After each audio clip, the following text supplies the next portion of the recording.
fast start this week. We obviously spent the day yesterday evaluating our previous game, looking at the things that we can grow from to be better down the stretch here as we move forward, 1 week, 1 game at a time.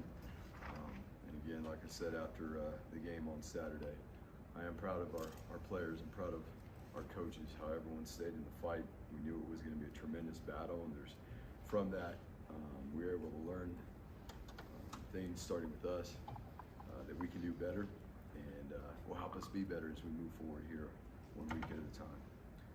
We're going to have a huge challenge going on the road this week against Nevada, back into conference play, which the divisions and within the whole conference is tight right now. So being our best every single week matters, and you know what, having fun doing it right now, being in the position where all our goals are right in front of us, and knowing that us achieving our goals all comes down to us 1 week at a time. That being said, we'll take any questions.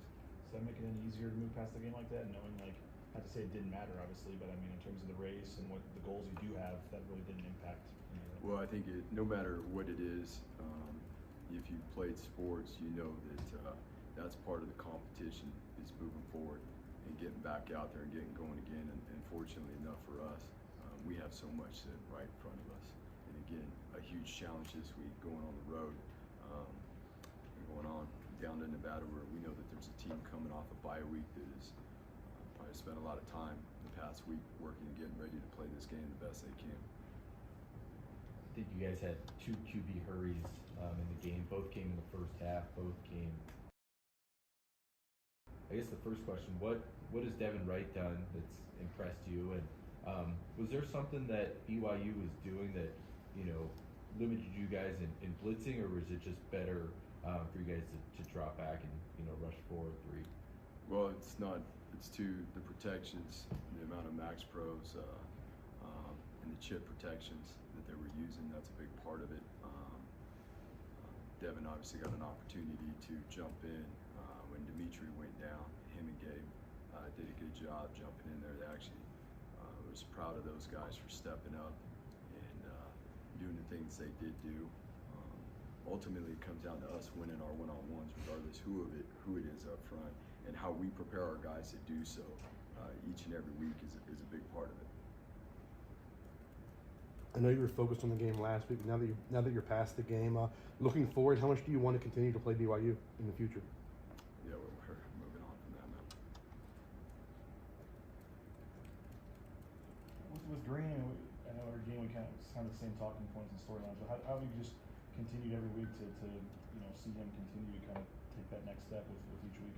Yeah, I mean, it's a big piece of it too is it's not only his experience within our offense and operating it, the things that he does well, but it's seeing other defenses, seeing more defense, being in more situations. So how we take that, how we learn from each one of these little pieces within the game, again, from the operation and the leadership of our offense, of him leading himself, him leading the guys around him,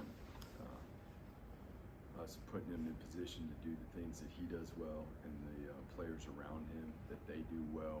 But again, a big part of that experience too is going against different defensive looks, being in different situations, seeing different third down plans, seeing different red zone plans, and so on. What was the thought process for not just kneeling the ball in the final 23 seconds of the half? And was that supposed to be a run play? No, that wasn't supposed to be a run play. Was it supposed to be? No, that wasn't supposed to be a run play. And then again, that's all on me. It's working to be aggressive and trying to use every bit of the clock that we had. So that's 100% on me. And putting Taylor in a situation that we could have moved on from and took it into halftime. You're talking about Taylor and facing certain defensive situations. At the end of the day, though, would you like to see him run more, and how can you get him to run more? Right. And so part of that is Mike, yes, because he is, such a big factor in the run game too, but certain things are being done on the other side to take that piece away. So then what is it that gets opened up when when teams are taking that away. But yes, we as a staff will do a better job making sure that not only are we putting those guys in position to get those opportunities, but charting those situations and how many times each ball carrier is actually carrying the ball. Not just what's being called, but how many times George is getting the ball, the wide receivers, certain wide receivers, because we got to keep count of how many times the guys that have shown to be effective with the ball in their hands get it. Is part of it also in terms of you're trying to establish him as a passer? Is there a thought process there where maybe passing right now is more of a priority as well? No, I think it's balanced, right? It's being balanced because we're talking about the run game, right? So there's a balance within the run pass game. Then what is the balance within the run game of how many plays are actually read plays versus not read plays? That's really where it comes down to. You know what I'm saying? And then being able to manage that within a game again based off of what defenses are doing. The final drive of the game on offense, starts off with a drop. There was a penalty. Many moments there, and what's it like to go back with Talon and have him in that circumstance, that scenario up until the final throw? Well, I mean, again, those situations we practice every week, multiple times a week, but to actually do it in a game and it be the end of game is way different than before half too, right? But clearly those are situations that we gotta continue to work on. Again, we've done them well in practice at times, but it's much different, and it's the whole operation. It's not just one guy, but yes, Talon's experience in those situations will help us going forward and how we can be better. Earlier in the fourth quarter, there were a couple drives where BYU would take the lead, and Talon's having fourth quarter trailing. Yeah. Earlier than that last drive, but I think there were 2 drives in a row where you guys scored where he was 7 for 7, almost 100 yards, had a couple of runs in there. What do you think of his poise, I guess, in that fourth quarter, facing some adversity? Yeah, and really some of those drives weren't much longer in terms of how much time it took the offense to score, and then what was left at the end of the clock. And 100% honesty, like I felt extremely confident in Talon and what I've seen him do and what I saw him do in the game, as a whole. Again. But within those situations, execution is everything. Every down matters. And we didn't get off to a fast start on that last drive. You're always in those situations at 2 minute, whether it's before the half, at the end of the game, that first play being a positive yardage play is everything, and then to take the penalty. But he was in rhythm, and he did a bunch of great things in the second half, along with the offense altogether, and that's what we were working to do in the first half. We were a little slow to get that rhythm going. We got to be able to start faster, and that's not just on the offense. That's as a whole. And so that's my focus, is to make sure that our plan this week is such that will allow us as a whole team, all 3 phases, to start faster and get in rhythm faster. The last 2 weeks, you guys are perfect in the red zone as far as touchdowns are concerned. What do you attribute that to? Well, again, we were able to see the plan of what teams are doing, against our offense in the red zone, and then our coaches being able to go and put a plan in place to be able to, attack the things that the defenses are giving us. That's football, being able to take what the other side is giving you or taking away certain things that they're doing well. And so we've got to continue on with that. It's always about, the red zone is always about personnel too now, making sure that the plays that are being called are personnel driven, and so that's a huge part of it. Rodney Robinson came up with another big interception. What did you see out of him in terms of ball, his instincts with the ball in the air? Yeah, that was a huge play down there. We came away with a couple interceptions, and in particular his down there on a switch vertical seams into the boundary. Number one, the identification of the set and having an idea that was coming, and then to be able to execute and finish and make that play was huge. I mean, those takeaways down there in the red zone, those are what kept us right there in the fight throughout. And obviously our offense being able then to gain rhythm and momentum. I know we ask you about Talon and his development every week, but it just continues to seem like it's progressing. Like, how much? I know you were confident in before, but how much more confident are you in him now than you were 5 weeks ago? And how much does he excite you about the future of working with him? Oh, extremely excited about the future. I'm extremely excited about tomorrow, to be honest with you, to see how he comes out there to practice tomorrow, to see the plan get put into motion. But the future going forward, I mean, we said it a month or so back now, a little more than that we got extreme confidence in this young man and who he is as a person and his abilities, number one, to lead, and how he will grow as a leader, and his abilities in the pass game. We all know what he can do with his legs and how he can extend plays in the pass game, how he's a number in the run game. But his continued growth is going to come down to staying focused on the things that matter, and that's what we talk about. And the more and more he's able to do that, the more and more exciting he gets, Jay, because he's going to keep growing. He is going to just keep moving forward, as well as, you know, the guys around him ultimately, right? You expect to see from Nevada? What do they do best, both on offense and defense, scheme-wise? Are they like anybody we've seen? So offensively, again, they're coming off a bye week, so in their last game against San Jose was their best offensive performance. And they started Shane, a quarterback that transferred from Oklahoma State, and he helped lead one of the probably the most productive offensive outings that they've had all season. He was 18 for 29, had over 200 yards passing, and was able to move the ball through the air. You know, so what they've done over this bye week to build on top of that, and you can see too, they opened up the playbook more in terms of the passing game, and by how they were calling things, they felt more confident in the passing game. And Shane did a really nice job.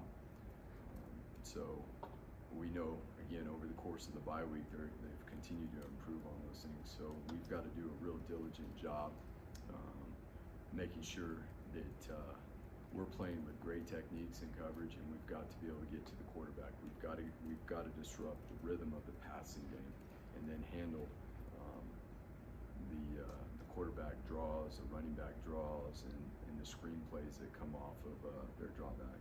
What about defense? They're going to move their front around a lot. They're going to be in and out of a 3-down to a 4-down front, creating multiple looks at the line of scrimmage for our offensive front and for our IDs. And you know, that's something that they've done. You know, they being Ken Wilson for a long time in terms of the pre-snap movements up front and things like that. The 377 passing yards you guys gave up, and you mentioned the lack of pressure. Was it? Everyone just looks and thinks it's all, you know, the DB's getting beaten, all this. But I mean, how much does lack of pressure come into what they were doing? I didn't count up the yardage, but it was more than what we should have was on screen. So to answer your question on that. Ben Dooley, he played, he's back. Yeah. What's he got to do to kind of get back in his rhythm, and what does it do for you guys at the O-line moving forward, getting him back? Yeah, it was awesome to see him. You know, it's been like we were talking, it's been great to see him at practice and getting him in shape. You know, we got to look at it like this. That was really like, in reps wise, he was on account. That's why he played more tight end than he did O-line. But you're looking at it like that's his first scrimmage in fall camp. You know, and getting him back in shape and getting him into his rhythm. And again, the amount of time that he was out, to do it right, it takes a little bit of time. So we're excited that we're in that phase now. An infection, like how tough was that for him to come back from? We're not talking about injuries. With Zeke, I mean, I know he was how much was he fighting to stay in that game, and how much of a difference does he make when he's obviously out there? Because he made some plays while he was out there. Yeah. Again, there's so much that we can talk on why we didn't accomplish the goal last week, but to be proud of our guys. I mean, there's a guy right there who literally battled to be in the game, and even at times when it's like, no, he was pretty adamant that he was going to go back in there, and you know, he's able to go back in there and be effective at times, and You know, he's a big, it's not just from the production side, but he's a huge part of this defense from the standpoint of leadership and communication and how well him and DJ operate together in the middle of that defense with the D-line and the core, the DTs. It's a big deal. Zeke's doing a fabulous job this year. You were mentioning how a lot of BYU's yards came on those screen passes. You guys not defending those as well as you wanted. Is that not getting off blocks, missing tackles? Like, what do you attribute that to? Combination of those two, just like we spoke about after the game. Yep. And so again, like we spoke about after the game, it's okay.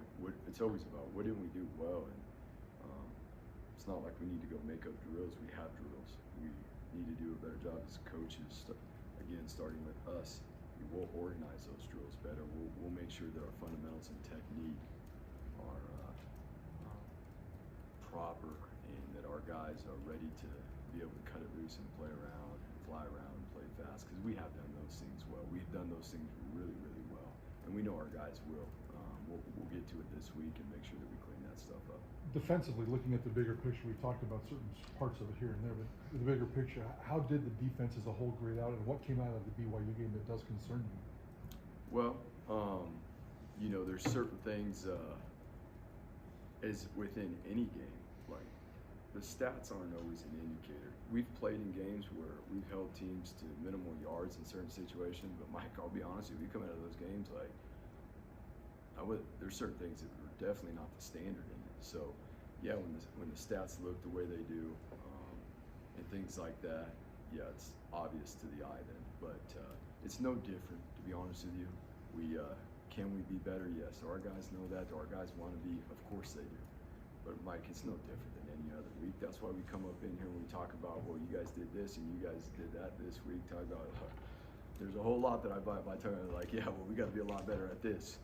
You know, we got to be a lot better at that, and then we get to it and doing it, and our guys. That's why our guys are so great. You know, is whatever we emphasize, they're all in on it. They're all in on it. Our coaches will do a great job within the certain areas that we're talking about that we can be better at. And again, it's never just one piece.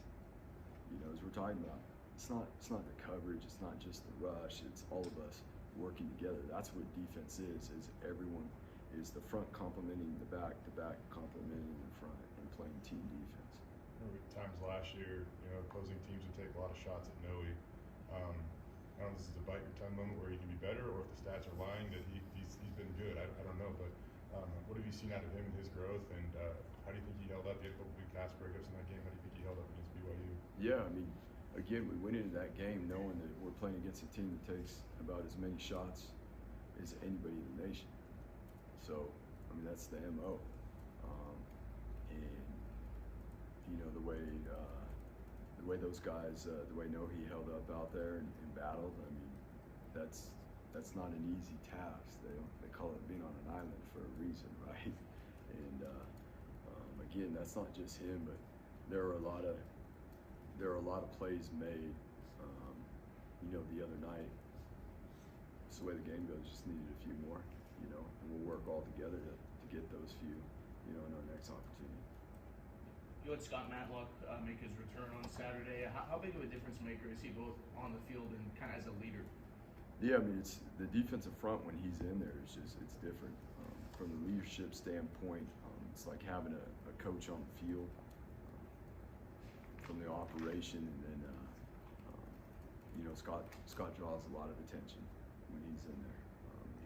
He's disruptive in the run game, in the pass game, and so Scotty's been huge. And I know you know the way he works, and yesterday, you know, having conversations, he's looking forward to being his best down the stretch right here for the team. You know, and I'm excited to see him do that and to help him do that. You got the first basketball game on Wednesday. I'm just curious in terms of when the basketball team's winning, how does it help the football team, and how does the football team help them? And I know, I guess at some point, Coach Rice has spoken to the team. I don't know if it was last year or the summer or something, but what, maybe before you got here, but I mean, just what's the relationship like, I guess, and how do you guys feel, you know, help each other? We're all Broncos, and that's one thing that we're working to do here all together. It's yeah, there's different sports in this athletic department, but we're all pulling for each other. We're all helping each other. we're looking forward to seeing our basketball team and Coach Rice have an unbelievable year. Coach Rice has come and spoke to our team and comes to our practices, and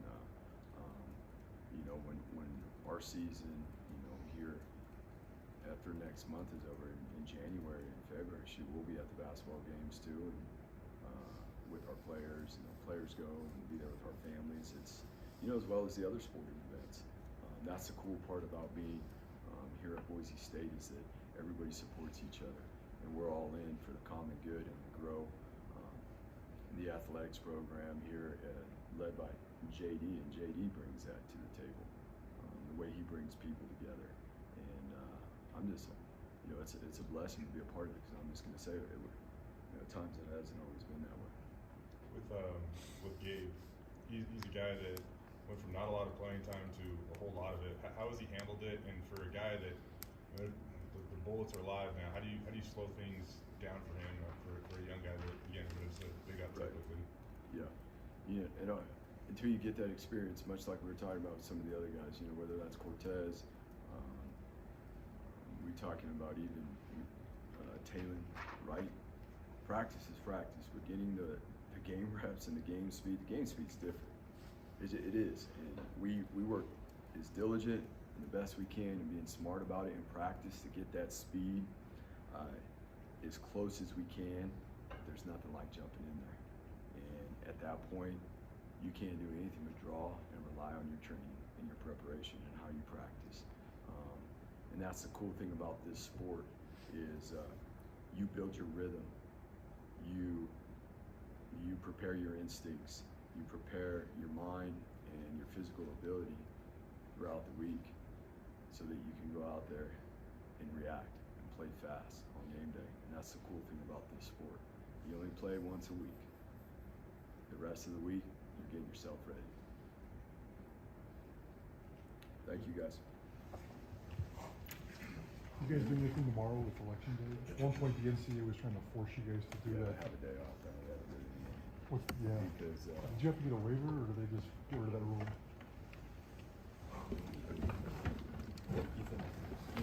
No, you're good. Thank you. Thank you.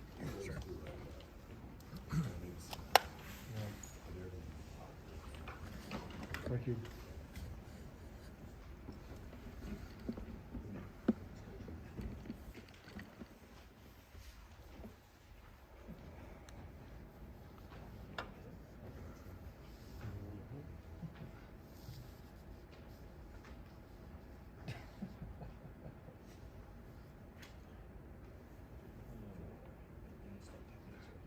What's the plan for tonight?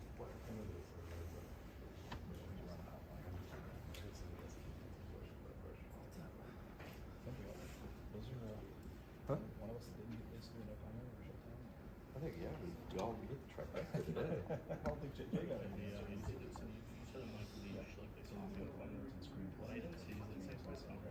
Yeah. Because of, like you said,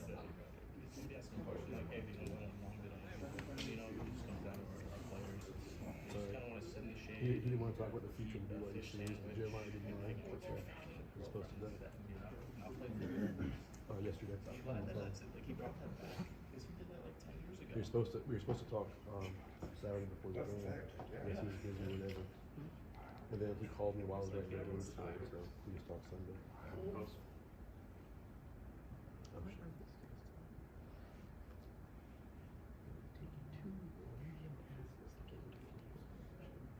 sure.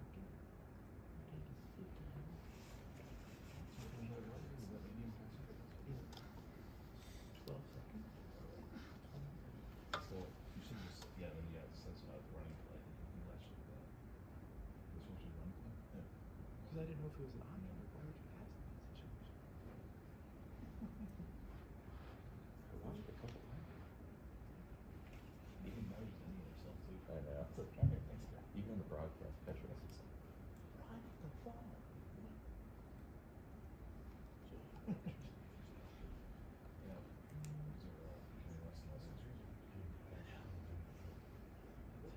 He does.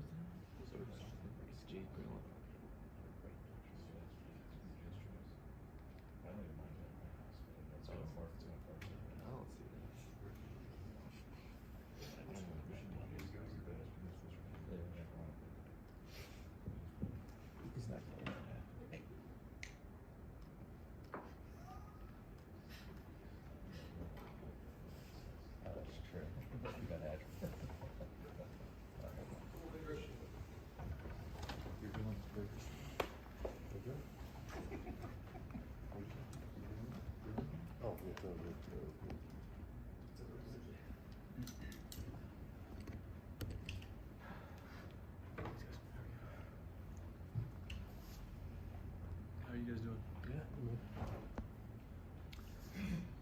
no, I mean, just to start out, guys, obviously just frustrated with how Saturday night went. It's a huge game for this place, huge game for our players, and obviously not a reflection of who I feel we are as a defense, and I take full responsibility for it, but our players play hard.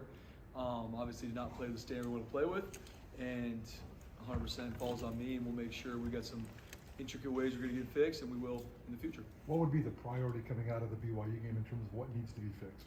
Yeah, I mean, there's a long list, which is always after a win or a loss, and that's why I even tell our players, like, it's not like let's say even stats wise, you leave a game, you do well, like, oh, there's only one thing to improve. There's always a good amount. I'd say obviously first and foremost be tackling. We've been a really good tackling team. Not perfect. There's been a lot that we need to grow in, and we're always trying to find ways to switch it up. But this past Saturday night we were not. By far our worst tackling game, and once again I take full responsibility. Making sure our drills, the right ones, we need to be hitting consistently. Are we putting them in those spots, those angles, especially on the 2 screens that hit? We got to find a way to get that down, and that's on me for not setting up enough drills to put them in those spots, so that the next time we get in that situation, we're not giving up, 100 yards on 2 screenplays. And that's, like I said, it's the tackling's the biggest thing that we left from a fundamental standpoint. Then obviously schematically, some of the different things we were being attacked with, some of the sets we were seeing were things that we're going to work on to clean up so our guys can make plays. How much of that was, obviously BYU is a big, strong, physical team, maybe more so than the average Mountain West team. How much did that play a role? Yeah, I mean, they're a very talented offense. We knew coming in, obviously their record didn't quite reflect who they were as an offense, but every team they played against, they moved the ball, they scored points on, and they obviously played a lot of very talented teams. There was nothing for us going in. We did not take lightly because of the record they have. We knew from the quarterback to the tailbacks and how big their O-line was, we felt like it was the best receiving core we'd seen all year going into the game, and obviously leaving the game. We still feel the same way. I think number 12 is one of the best receivers we've seen all year, and got a lot of respect for what they do. So we went in knowing that. But I think at the end of the day, it's the execution. That's the biggest thing that we just need to continue to grow and harp in. And we gave up 10 explosive plays. And defensively, that's something we've been able to eliminate if it's by pursuit, if it's by communication, eye control. And we didn't eliminate them in that game. And obviously, first and foremost with me, making sure they're in the right position to make those plays. But then at the end of the day, it's getting them to be able to make the tackle when we can make the tackle, and in practice, repping that to where we can. I know that BYU obviously has a very good pass protection unit for their offensive line. Not having George Tarlas, a highly limited Zeke Noah, you lose Dimitri on the first play. Scott was back, but he missed last game, and those are your top 4 guys that put pressure on the quarterback this year. Not having those guys, how much more difficult does that make it to put pressure on the quarterback? Yeah, no question. I mean, when you lose those guys, especially this time of the year, it hurts you, especially from a pressure standpoint. But just like anything, it's got to be next man up mentality, and I got to find more ways to create pressure, because we didn't get pressure Saturday night, which was a huge factor. Because at the end of the day, that's the beauty about defense. It's all correlated. If you stop the run, it's not just because the D tackle played great. If you don't stop the run, it's not just because the D tackle didn't play great, right? It's everybody inclusive. No different in the pass game. We gave up a lot of pass yards, not just because one guy's mistake in the secondary. It's all inclusive. It's not enough pressure on the quarterback. It's obviously some eye control issues. It's all these different things that can come in. But a lot of it, we got to find ways to pressure and confuse the quarterback. That is a paramount deal for our defense, and we obviously didn't get it done this weekend. It showed up when a guy's able to sit back there and make the reads, and he played a great game. Hats off to what they did. But we can't be successful if we can't find a way to get to the quarterback. We got to find better ways to get to him, and I got to make sure we put these guys in a lot better spots, because once again, these guys are working their tails off. Their trend. They played hard in that game, and there's a lot of plays on film that were sloppy, but our guys are playing hard. And now it's just as a coaching staff making sure we continue to clean up the fundamentals to where these same mistakes don't show up. And that's always what it is. Once again, in a win or in a loss, it's the same. Obviously, in a loss like that on the blue, giving up the yards we did, there's obviously a lot of light on it right now, but it's no different for us going from a game and seeing that, hey, this is where we struggled at. We got to get this fixed. And our guys feel the same way. And that's what breaks my heart the most is, obviously, as a competitor, you want to win the game. I want to see our guys excel, but I see how hard they work, and then seeing them not win the game, not play to the standard that we want them to play with, and they're heartbroken, obviously tears my heart out of my chest, because I know how hard they've worked for that game, for that moment. And so we're just going to make sure we go back and clean up the things that showed up in the game that created explosive plays and kept us on the field. I mean, we had 45 snaps of defense in the first half. And so at some point, it's a 10-14 ball game with 3 minutes left in the third. And so I'm not going to say we got worn down, but there was a little bit of that because we couldn't get off the field. I mean, it was just we were dealing with 1st and 10, then 2nd and 3, and then 1st and 10. So you just always, they did a good job creating different looks, and we were reeling there. We couldn't find a way to finish it out. And so once again, I take full responsibility. We got a great group of players that love playing for each other, and so now it's fine-tuning a lot of these details from the fundamentals, the tackling, and then some of the schematic stuff to get more pressure on the quarterback. Rodney Robinson had a big pick on Saturday. What have you learned about him in terms of his instincts when the ball's in the air? Yeah, it was all. I mean, obviously a huge play in the game. Backs up against the wall in the red zone. But seeing him make that play was awesome. And just like the other guys in this defense, he's in here grinding it out, trying to find just a way to improve his game every single week. And seeing him where he was last year to how he's playing now, once again, Rodney's still got a long way to go. And there's a lot of things that he's excited to grow in, and we're excited for him too. But having to make that play, that big play when we need him to, was awesome. And he does the same thing in practice. Works his tail off in practice, and so now it's cool to see it show up in games. Where is he growing the most this year? I would say his biggest thing is just understanding his part in the full defense and being able, because obviously in the back end, you got to be able to set the whole umbrella, and having T. Jones out there at nickel and him at field safety, seeing him now take ownership on some of those calls, on the checks that we need him to make, and seeing him understand, okay, how does this full defense work together? And so then I know, okay, here's my toolbox that I can use, the different things I can use on a given play or a given formation, and that's growing a lot for him. I know you said a week or two ago you don't look at the stats or worry about it after the season. But I mean, you guys obviously ranked pretty high in a lot of areas. You've been playing really well. I mean, to have a game like that, I don't know if wake-up call is the right word, but does it kind of bring your guys back down a little bit? Like, yeah, we still, all this stuff we've been saying, we still do have a lot of work to do. Oh, no question.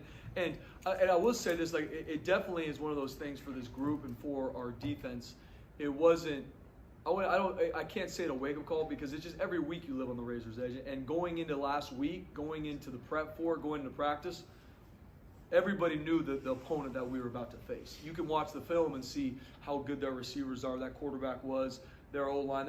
There's no, and so for us, it's week in and week out, but it does continue to show you the razor's edge you live on when you play defense. You can put a couple good games together statistically. You can have a couple good drives, a good half, but then all of a sudden, if you give up explosive plays, then statistically, it's obviously not a good game. And so that's where it's, for me, it always comes back to, okay, what are your controllables?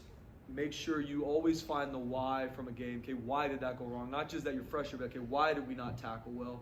Why did we give up this plays? And at the end of the day, we go back to the drawing board and make sure we put our guys in good spots, and then we're practicing the things we need to grow in practice. And then that model, that mode, I really believe will get our guys to continue to play fast and confident, and continue to grow, because that's how it is for our whole group. And it's not just a statistics thing.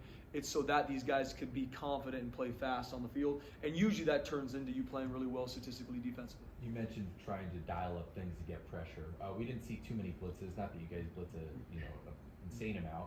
But is that something that BYU is doing, something where you didn't want to blitz, or is that maybe a regret where you're like, man, I should have blitzed more? No, good question. I mean, it's just we got to find different ways to create pressure on the quarterback, and that doesn't mean just always blitzing all of them or all these different looks. We just right now with the losses we've had up front, we're going to have to look at different ways where maybe we got pressure earlier on the season. There's maybe going to be some different ways that we're going to have to create it, and so there's always things we're looking at. It's all about your personnel and how we can use them. So we obviously have our guys we got now, which is more than enough, and the guys that are stepping up in roles because guys have gotten hurt have done a great job, and they're going to keep working their tails off. And so now it's us as coaches to see, okay, what do they do best?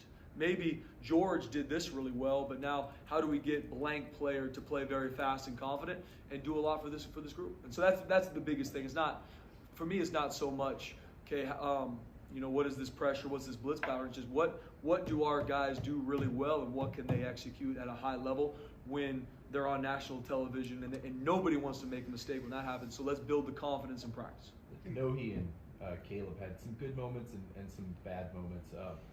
As you go back and watch the film, like, how did you think they play? It's tough for fans sometimes. Yeah. They just see the bad and not necessarily the good. Yeah, I mean, and not just to speak to them, but just as a whole group, we were just inconsistent on Saturday night.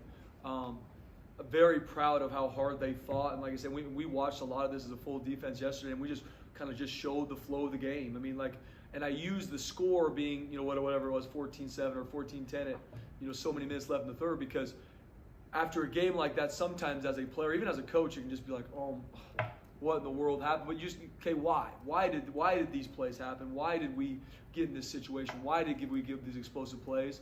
And so just to speak about Noe and Biggs, I mean, they've been playing at a high level. And did they make mistakes in the game that they would want to play better? 100%. Just like every player in our defense, just like I did on Saturday night as well.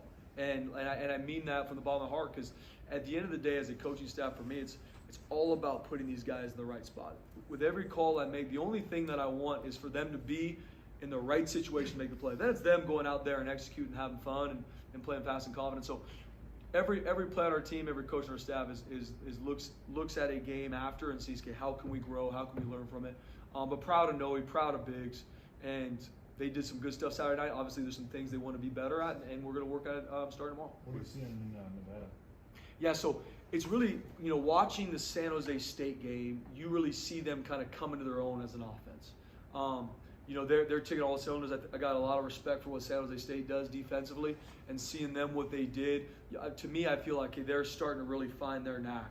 Their quarterback now is able to make all the throws. Obviously, very long Oklahoma State transfer, can run, but he's got a strong arm. Obviously, had a lot of big-time shots.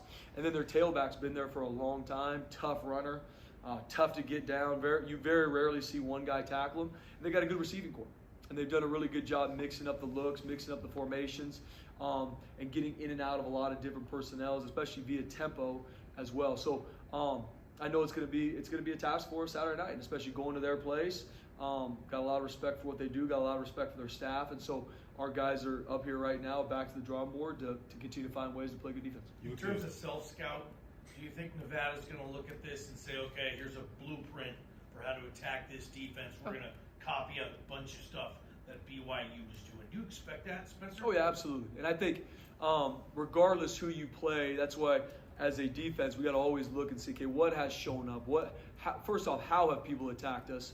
And then two, what has worked? Like, what's the plan going against us? And so they're 100% going to look at this game. They're going to look at, I would assume, our losses, but even some games that maybe, we gave up some things that we shouldn't have.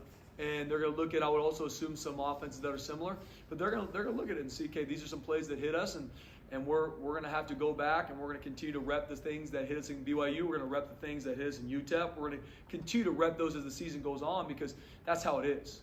And offenses are looking for ways to attack a defense. And if it's on film, it's probably going to come back, and they might get dressed up a little different. It might be lined up in a different place, but it's going to be coming. There's no question. With Gabe, I mean, you talked about how vital it is that edge position is. I mean, it's a big part Huge. of your defense. A couple weeks ago, he was hardly playing it all on defense. This last week, he played more snaps than he had all season combined prior. How steep is his learning curve right now, and how much do you really need something out of him right now, too? Yeah, I mean, it's definitely all hands on deck, and proud of Gabe stepping in there, and even in practice, got some reps, not as much as he even got in the game, and especially for play one. I mean, even Ty Tanner, he played more reps that game than he's played his entire time at Boise State, and so it's those guys obviously show that they're stealing the mental reps even when they're not getting those reps even in practice, because you never know. After rep two guys are thrown in there that haven't played a ton, and especially at the edge position. It's vital to our success and them playing very well. And so I think Gabe did some really good things in the game, and him, Devin Wright, Cortez Hogans, these guys are stepping up, and we need them to.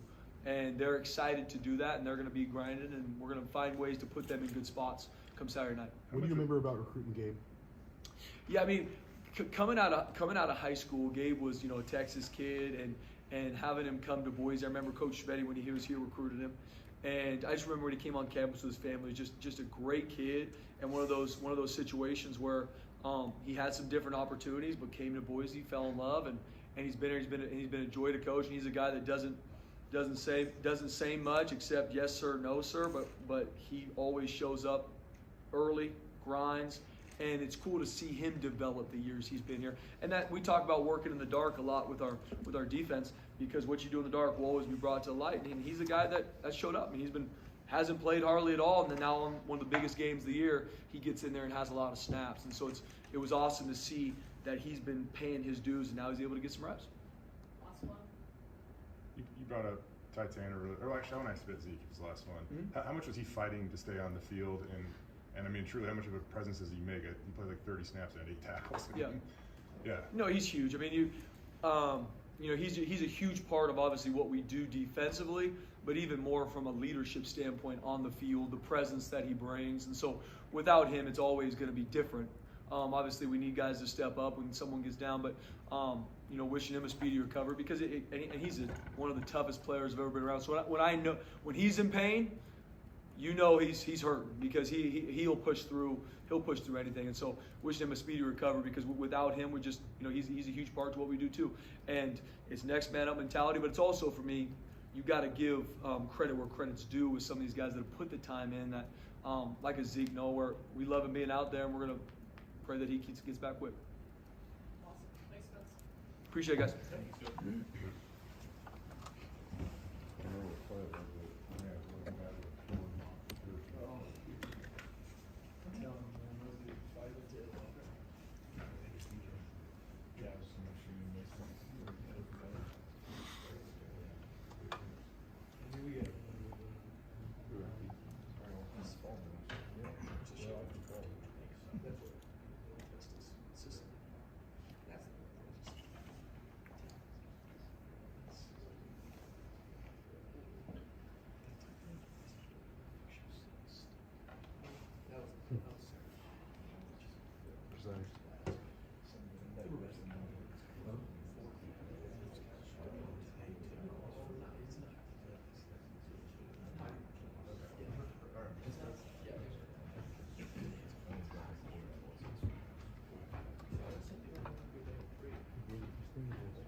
Yes. That's what he did. He's a real nice guy. He's a nice guy. Yeah. He's a nice guy. That's a lot. That's fair. That's really very first question. I haven't seen this.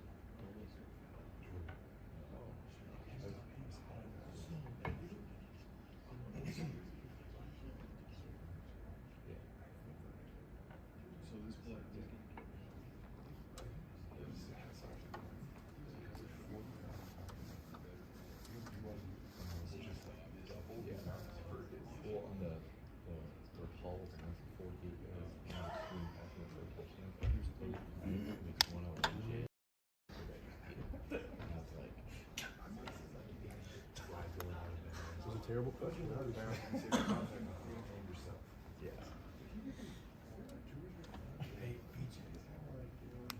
Yeah, I saw that. The guy that is called, and he's like, yeah, he's not running back at it, he's just aiming. Yeah, it's like, We're in the Rockies. that was weird. So he was so he had Skinner first. But I just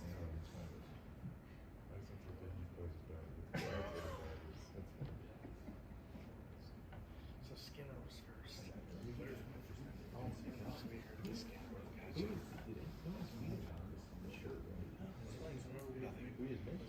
That's the last time they're going to play BYU for the foreseeable future. Lost on a big play in the I was searching for nothing else. Skinner, Hanks, Skinner with anything. Man, if you're not in the brotherhood, you don't matter. In like decade or so of covering the team, there are guys that come to shoot like wearing it, and I don't think there's ever been a story of oh, I'm wearing this because this is my friend. Like there's never been that story. Like where'd that come from? And like yeah, Wade played he had my locker before me, and I just kept the shirt. So it's like something Literally, like all it was the thing was like, hey, I don't want this anymore. JL, do you want this? It's like usually just something like that. Yeah. I think there's, I don't know if there's big now, like, what is like the Michael Jordan thing, just making random quotes that people know.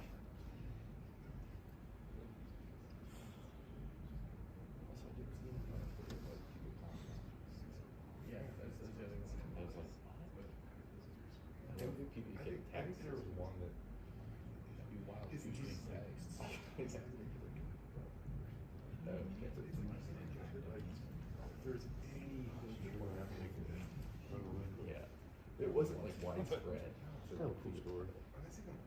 see Scott Matlock getting their contract. Oh yeah. What's up, dude?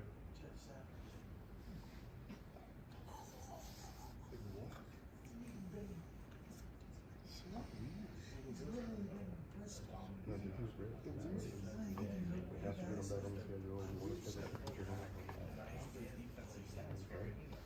Kobe Bryant.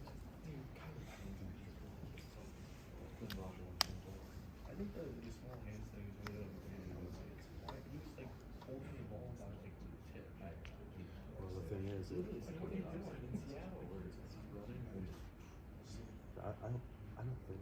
don't think the guy was going to go to the Big 12. And if they did, Gus Fuchs was a straight. And BYU has a travel partner. And they would Boise State. But I think exactly.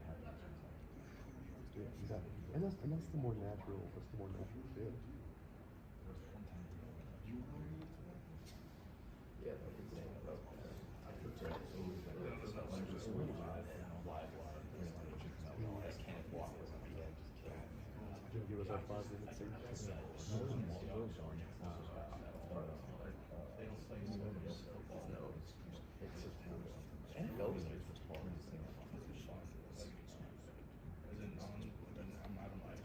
Oh, yeah. I agree. That's it.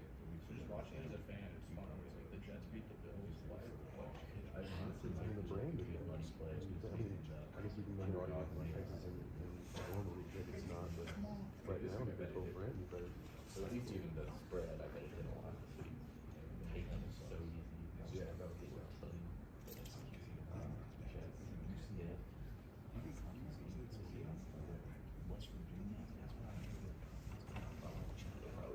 But at the same time though, Gonzaga doesn't have a bunch of restrictions of football, so like you're not making money off football, but you're not paying for football either.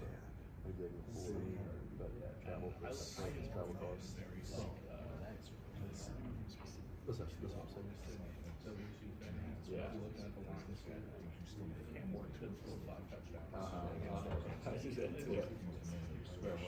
I'm already looking at the schedule like last week. I don't know, man. I think we can get bowl eligible. You know, just beat UCLA, UNSU, beat U of A like that. Seems bowl eligible. Big deal. That 52 piece that they dropped in Stanford, you were worried That was that you would have to hand me $10? No, because they switched programs. Can't play college after that game. I've been watching the Stanford about Facebook Stanford. Actually, it does bother me that it's basically Marketplace is the way to go. I furnished almost my whole house with Marketplace. or like 60. Like every game they've won, the guys right here have still like Royals fast. Oh, yeah, man. So My grand's football. that's the Pac-12 down. Probably comes apart. The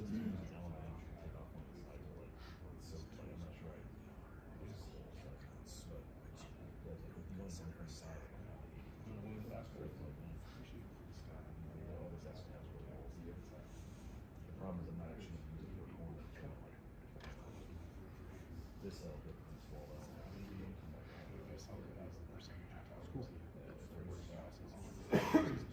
what time? 6:30.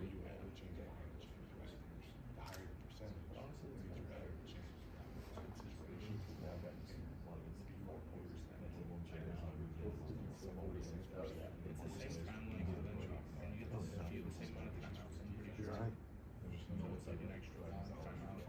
I got a towel, 2 coffee tables, 1 table, 2 juice stands, another table and chairs. I got a crazy menu up in mine.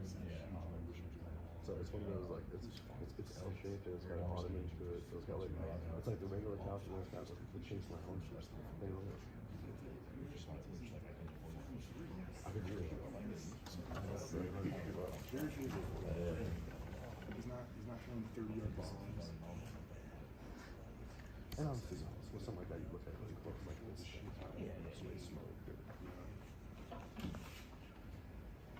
How we doing?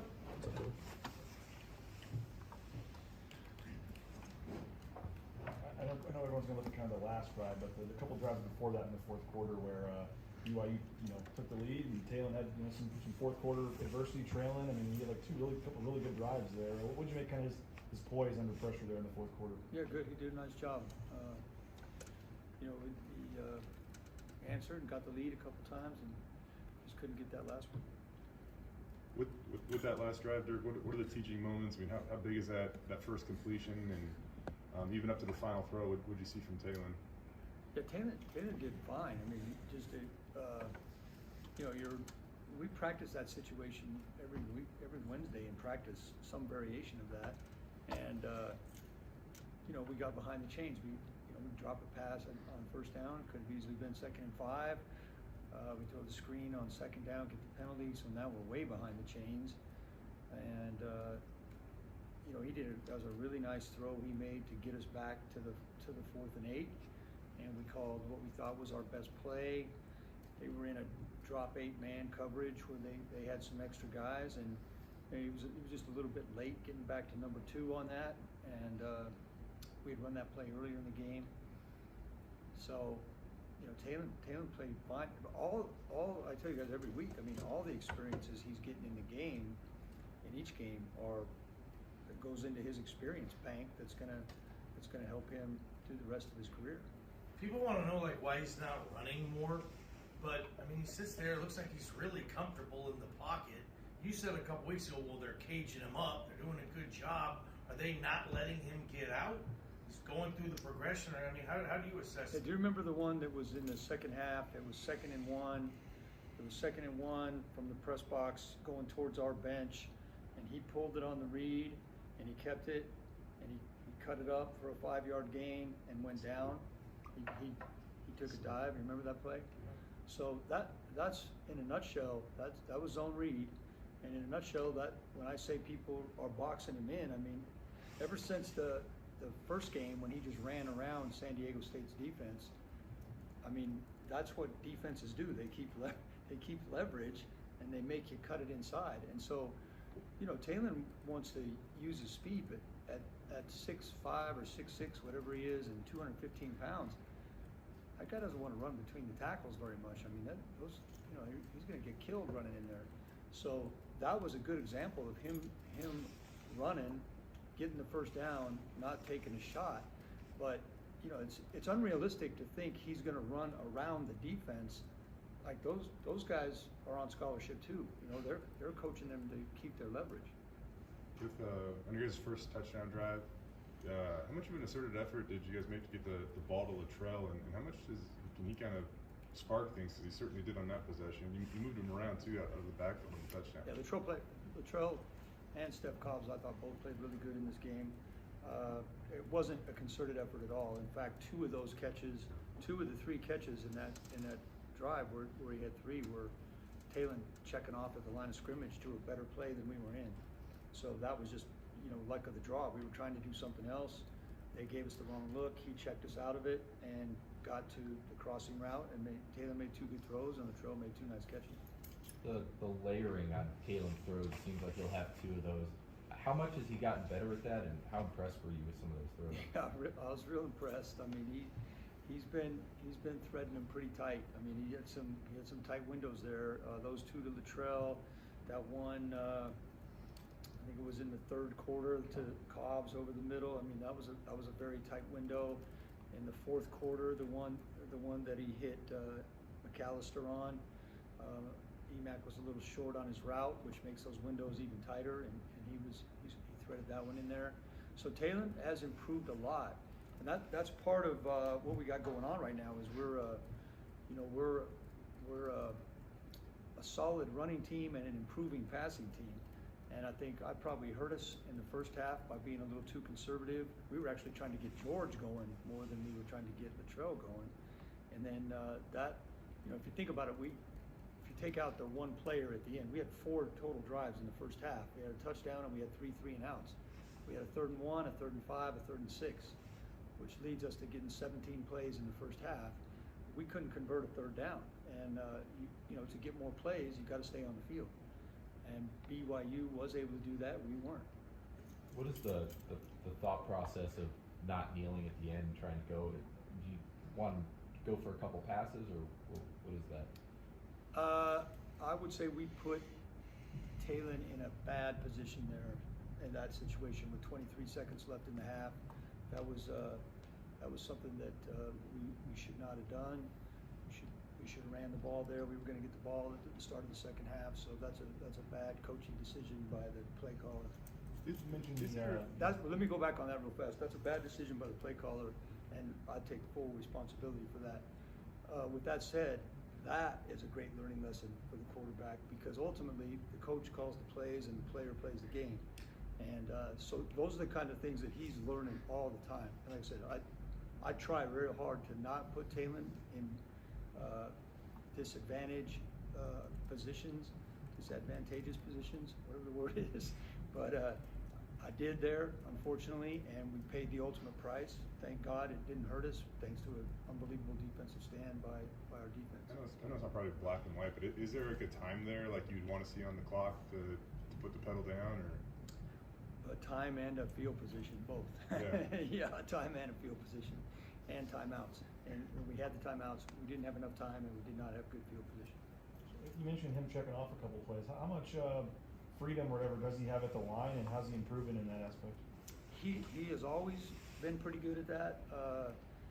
The way Coach Plow had packaged plays before I got here and back into training camp and everything, even back to last spring, there was some packages that were already built, this or that, based on the defense, and we've continued some of those. We've tweaked some of them. We've added some new ones, and as long as Taylor knows what he's looking for and what triggers him to make the move, he does a really good job in that. What stands out about Nevada? Just putting together a spotting board last night.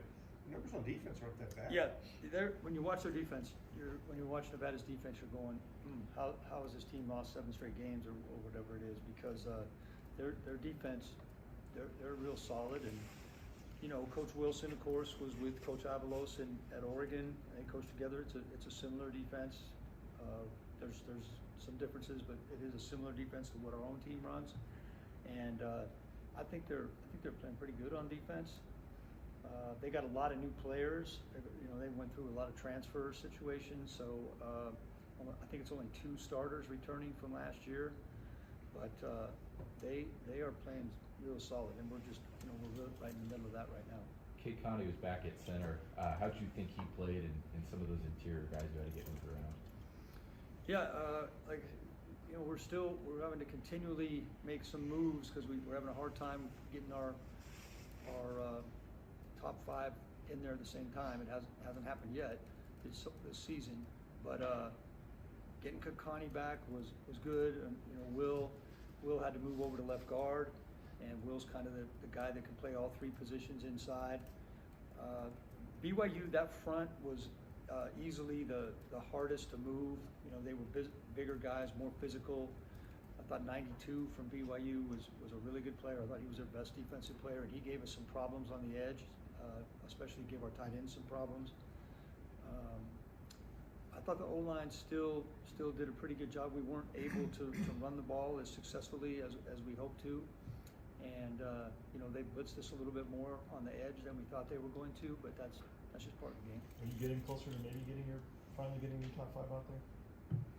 That's a question for Coach Avalos. We get to talk to Davis tomorrow. What's it been like to have the opportunity to coach your son this season?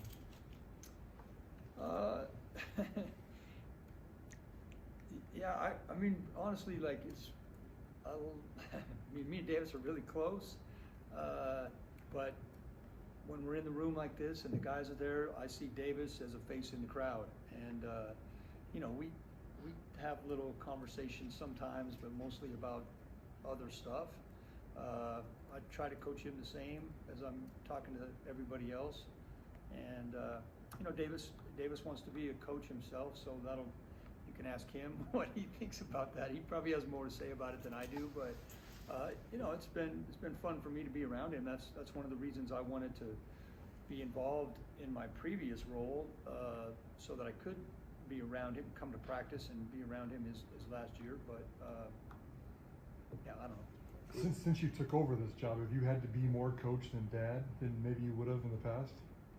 Well, Davis is 24 years old, and I'm pretty much. The dad stuff, like, that, you know, it's not like, he's not a little kid anymore, he's a grown man, so, yeah, I'm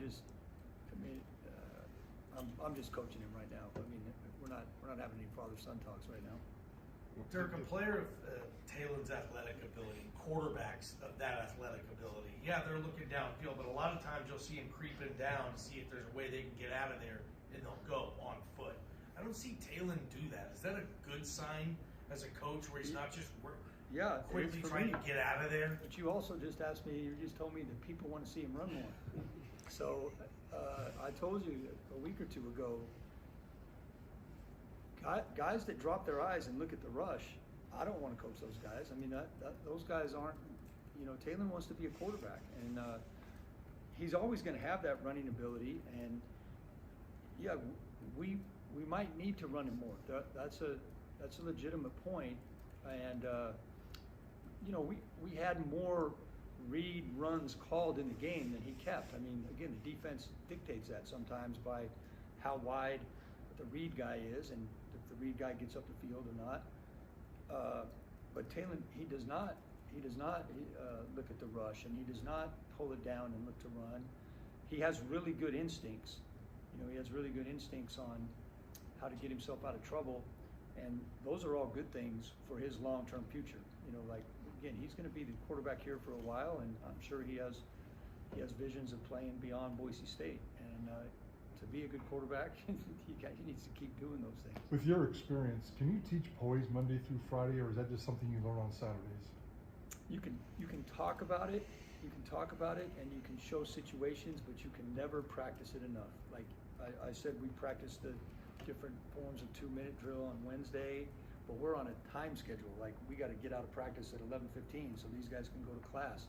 Like, we could stay out there and play situations all day, and that would be great for the quarterback. And you're looking at it on tape, you're watching it on film, but experience is definitely the best teacher. And Taylor is awesome about, anytime I talk to him about anything, he always talks about experience, not repeating the same mistakes, and he's pretty darn good at that. I know that only 16 plays in the first half is probably the reason of this happening, but how important is it to get to a point where you feel like you can get Ashton Genty involved in the game? Yeah, it's important. But, okay, so far, Taylor needs to run more, Ashton needs more touches. We're happy that Latrell got involved. Steph Cobbs is pretty good. A couple weeks ago, we wanted Riley to get more touches. So, I mean, I've been doing this a long time. I've been talking to groups like you a long time. The object of the game is to win the game. No matter how you do it, no matter who gets the touches, that's the object. We came up 3 points short, and I didn't do a very good job in the first half. Our team played pretty darn good in the second half. Our offense played good in the second half. We got to start faster, and we got to turn over those third downs. We got to convert those third downs. If we do that, we'll have a chance to win every week, and that's what I'm here to do, is help us win games. I didn't do my best, but who gets the touches? That's not my main issue. Getting in the end zone is my main issue. Thanks, Coach. All right, Thanks, Dirk, Coach. have a great Thanks, Dirk.